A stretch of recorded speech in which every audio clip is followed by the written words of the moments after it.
From the Ticats Audio Network, this is Ticats Today with Louie Butko. Yes, it is Ticats Today for a Wednesday, October the 19th, 2022. Thanks for checking us out on the Ticats Audio Network. Louie Butko here with you from Tim Hortons Field, where the Ticats just held their final practice ahead of Friday's huge East Division clash against the Ottawa Redblacks here at Tim Hortons Field. Fan Appreciation Day, more on that in just a second. But yeah, Ticats need a win. They should win. They gotta win if they want to get in. Win in, you're in. They can win out these next two games and clinch a spot in the postseason. They can win one and have Saskatchewan lose one, and they're in. And if they win both, Saskatchewan wins both, they're in. We're not going to go down the road of what happens if they lose this one and lose the next one, because it's not worth talking about, because I don't think it's going to happen. So, Ticats needs to take care of business, though, on Friday when they host the Ottawa Redblacks. Ticats.ca/tickets is where you can go to make sure you can secure your seat for Friday's game. And I say that letting you know there are less than 1,000 tickets available. It should be a great night under the lights to wrap up their home portion of the schedule. And hopefully we'll see you down here at Tim Hortons Field. Coming up on today's show, we're going to hear from the head coach and president of football ops, Orlando Steinauer. We'll check in with Simoni Lawrence. Haven't checked in with him in quite some time, so we'll hear what he has to say. And the CFL on TSN's Glen Suitor is going to be by, and we'll get his thoughts on Friday's game, both last Friday and this Friday's game. He was in the booth alongside Dustin Nielsen for the CFL on TSN, so lots to get into with him. And speaking of Simoni Lawrence, you can go to listen.ticats.ca, check out all the great content on the Ticats Audio Network. He's got a brand new episode of Pay Me to Stop. That's his podcast that he does. And this week, he sits down with Dylan Wynn. So go check that out. And as you will hear him say, he's actually sitting down with Joe Bonsantos Knox for a brand new episode today. So that'll be dropping in just a little bit. So make sure you subscribe and like and review and comment and tell your friends about the Ticats Audio Network. It's where you can catch this show. It's where you can catch other great shows like the Coach O Show with Luke Tasker, Moriali and Hitch. There was a new episode of that this week. The CFL this week. And, of course, tomorrow being the game before game day, you'll be able to catch a brand new episode of Ticats This Week with RJ Broadhead and Luke Tasker. All right, let's get into it with Coach O. Here's what he had to say after practice. And we asked him about preparing for an Ottawa Redblacks team with a new head coach, an interim head coach, Bob Dice. Here's what he had to say. Yeah, new coaches, but same players. And I really feel like when you turn on the tape, they've played hard all year, and sometimes you get bounces, sometimes you don't. I thought, I think they're well coached in all three phases. I think they did, they played a little bit inspired maybe. But I think that happens naturally with coaching changes. And so when it comes to preparation, we're going to prepare for the players that we see as far as, what they're going to do on offense and that sort of thing. We don't get into the guessing game. We just got to handle our business. I'm sure they're going to have a bunch of wrinkles. They know what's at stake, and we understand where we're at, and so I'm just excited to play the game. Yeah, I mean he has the ability to wreck a game, and Lorenzo's a guy that did some great things for us, cut his teeth on special teams, and he just had challenges staying healthy here, but when he was healthy, thought he played well. He, definitely a difference maker. He's had a breakout season, and so he's a hard worker too. So he's strong. He's what you want him to look like. He's a big guy, and he's leading the league for a reason.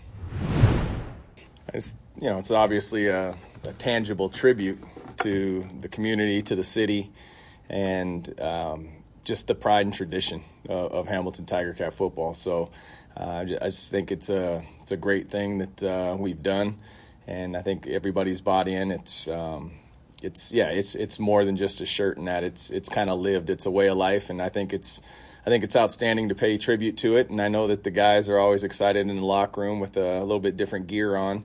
But at the end of the day, we got to scale it back as players and as coaches, and understand that this is a game, and we got to go out there and execute. Yeah, we're aware this will be our last home game of the season, and regardless if we're on the road or at home, we need to find a way to win the football game. So, the show needs to end in at least one more point than the opponent. That's really it. And, I'm excited to see what we're made of and see how we respond. Yeah, I think we're relatively healthy. There'll be a couple changes to the lineup due to health. But other than that, we'll look relatively similar to last week.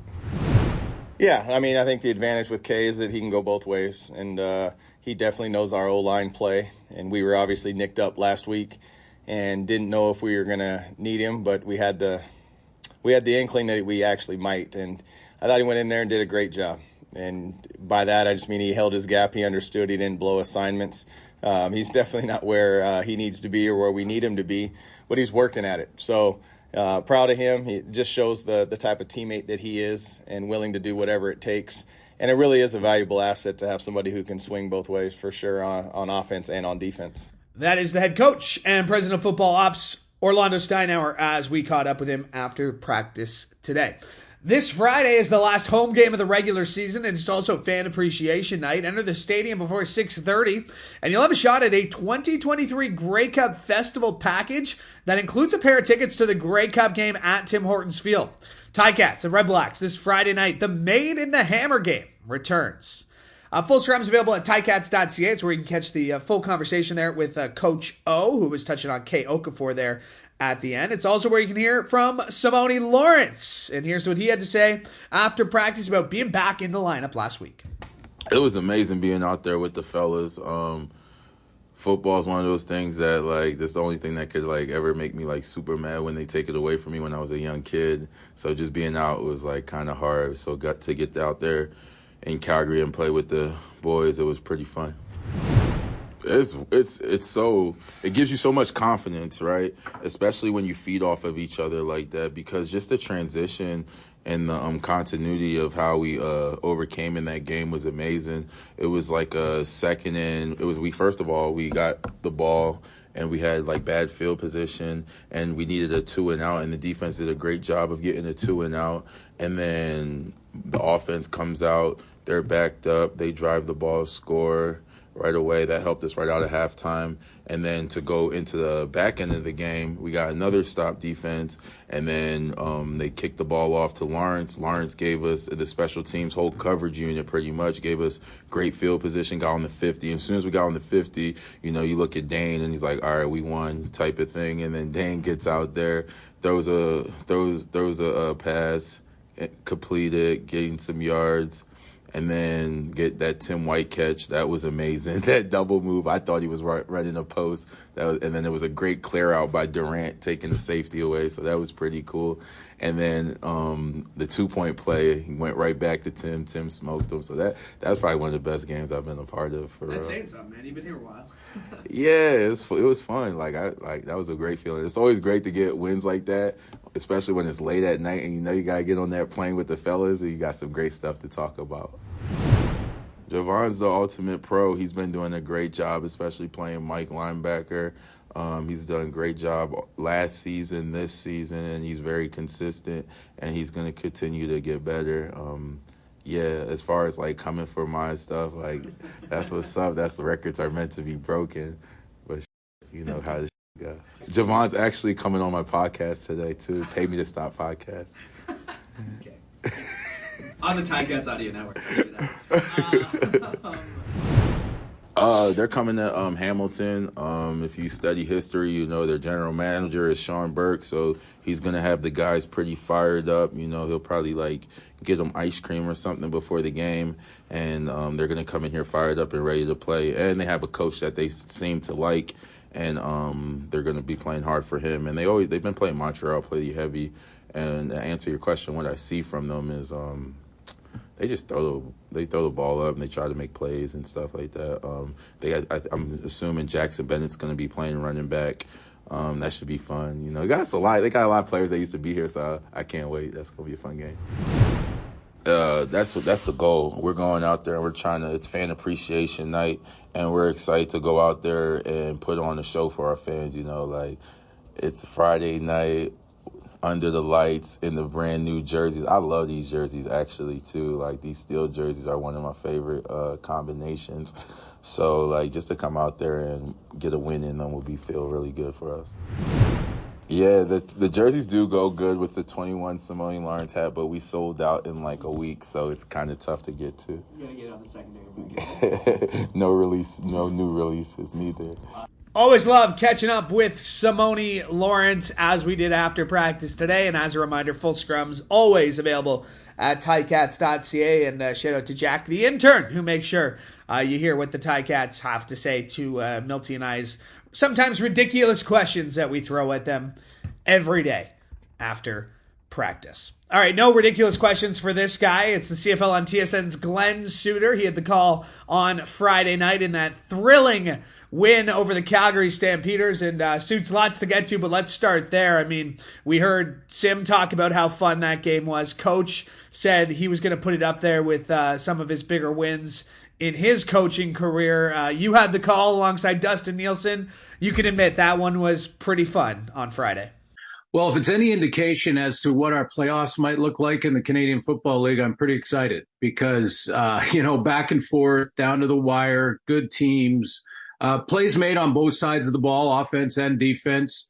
I know that, across the country, and this is not just in Canada, but North America, when there are a few interceptions thrown in the game, all of a sudden the quarterbacks are playing poorly, and not that the corners and halfbacks and free safety are playing well. So I like to look at it from that perspective, that defenses are allowed to make plays. And when they do, it can change the field position immediately. And I think we saw a little of that. But, dramatic finish. And that the dramatic finish this year, it's been through the roof. We've seen so many games go down to the final 3 minutes. I think every single week, without exception, there's been at least one, but usually two or three that go down to that last 3 minutes. Two plays made by Tim White, and they win the game, and that builds a ton of confidence for the Ticats. Yeah, in fact, each game last week was decided in the final 3 minutes, and each game was determined by 8 points or less. So you talk about entertainment value. Scoring is up more than 25% from last season. What do you attribute that to? Because we've seen a lot of points scored. We've seen offense. Milty and I were talking about this earlier. The roster turnover, I'm sure, is a big part of it. But what do you see this year when you see the offense up 25%? What does that number jump out to you? Well, it's what we're normally used to.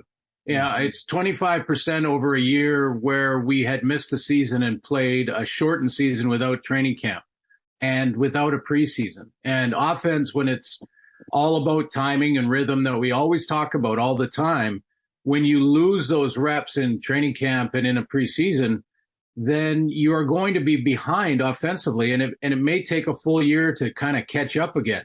The NFL didn't take the year off, and the NFL played without fans in the stands for the pandemic year. And that allowed offenses, when you were on the road, to not have to battle with crowd noise as well in the NFL. So their scoring went up slightly. Ours went down, and I wasn't surprised at all because of the circumstances. And now it's back to normal. I think we're, maybe there's a slight peak, but now it's back to sort of normal CFL standards. Games coming down to the final 3 minutes, all last week, I believe, over 60 points combined. The NFL can't come close to that. And I'm not comparing. I say this all the time because I don't think you have to choose and compare and contrast the two leagues. We can just say that we have a special, dramatic, entertaining product right in our backyard that's affordable to families and tons of entertainment value. And that's what we've seen in the Canadian Football League. And here's another one, Louie. I think quarterbacks becoming just a little bit more experienced. We have a lot of young guys in the league right now, and a little more experience every week. That helps with scoring as well. Well, let's talk about one of those quarterbacks, the one who wears number 9 for the Ticats. Obviously, a difficult start to the season with the turnovers, the interceptions, the fumbles. What did you see? What impressed you about him? Not the flashiest game, but he stepped up when it counted. What did you see out of Dane Evans, specifically last week, but really the last month or so? He really has put together some good games.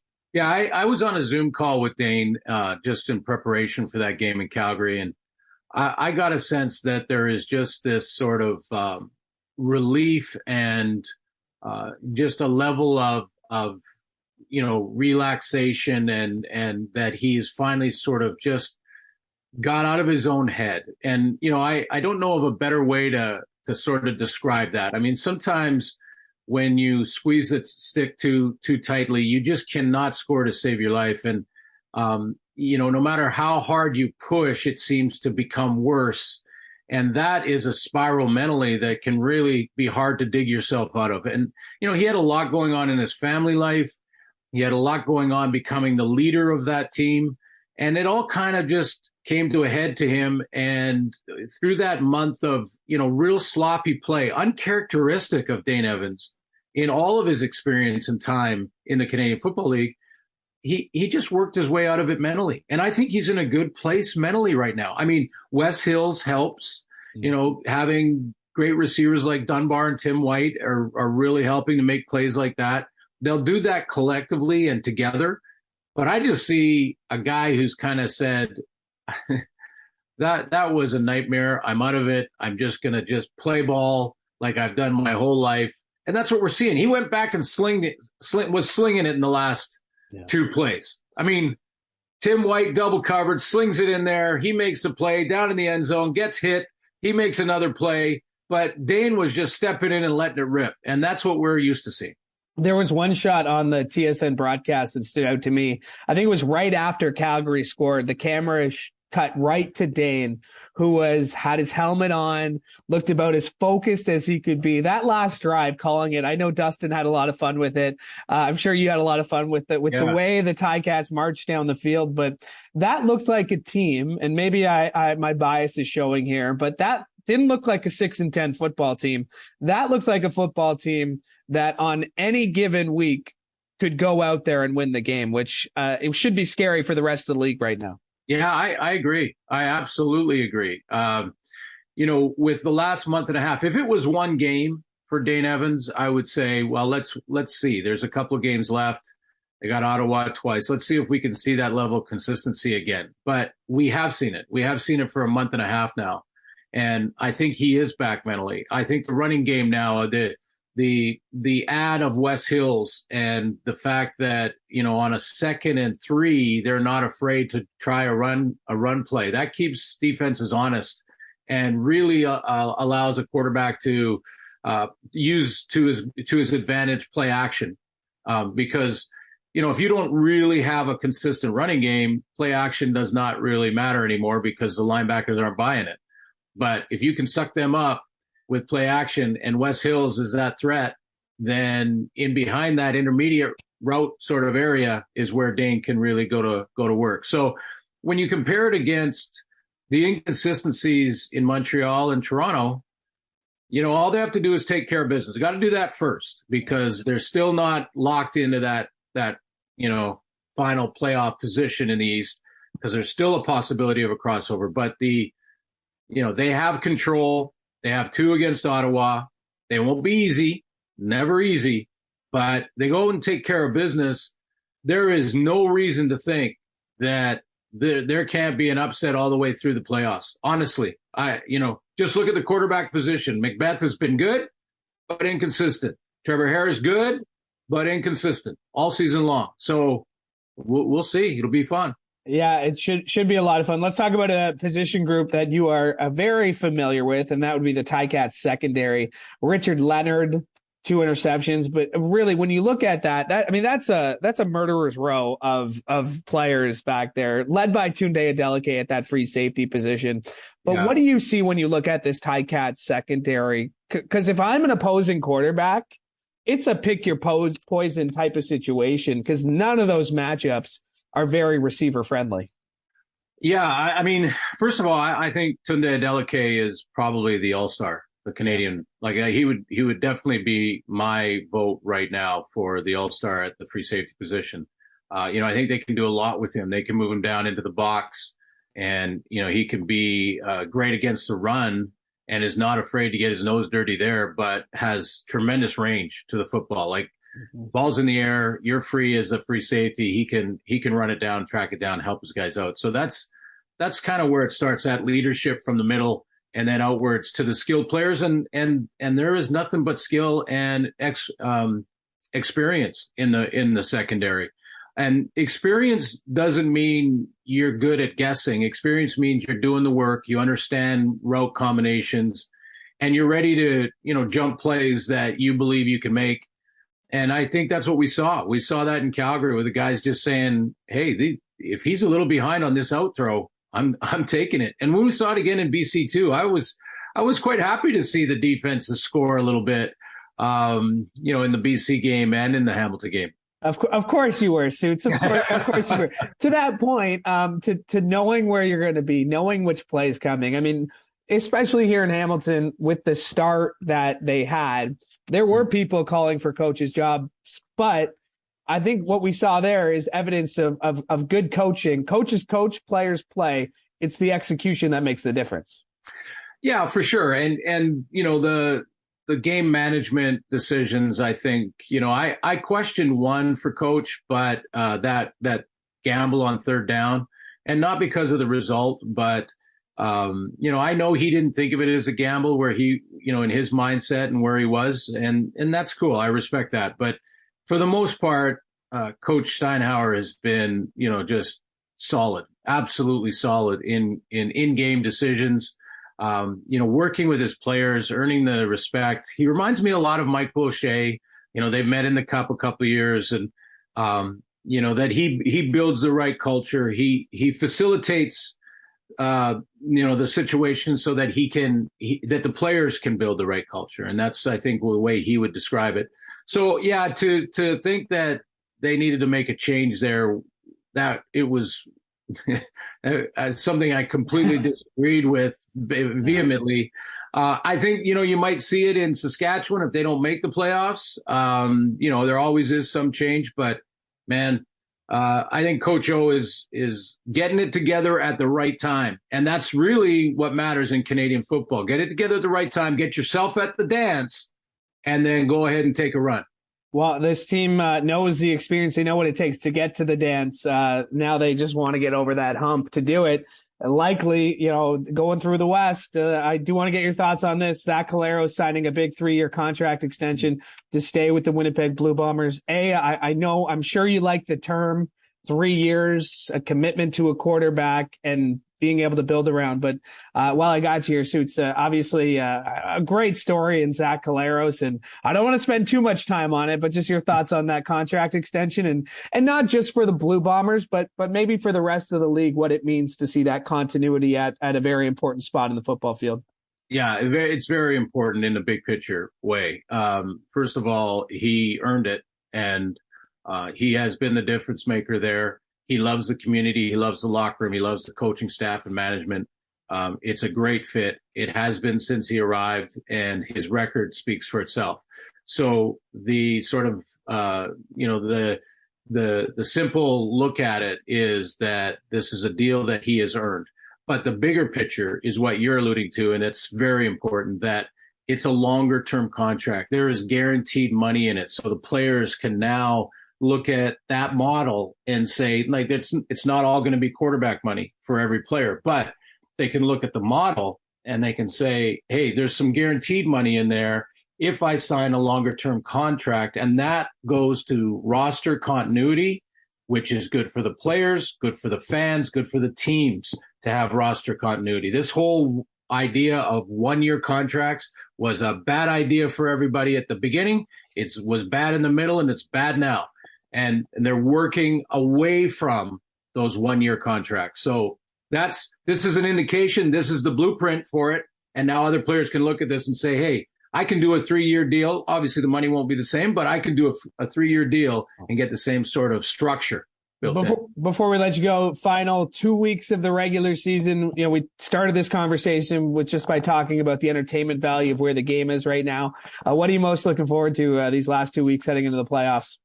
Well, I like that a lot of the games, most of the games matter. I mean, at this point, usually in the regular season, maybe one team is still trying to hang on or something like that. But We have all games that are meaningful games for home field in the West, and also for, just making the playoffs. Hamilton still has some work to do to get that done.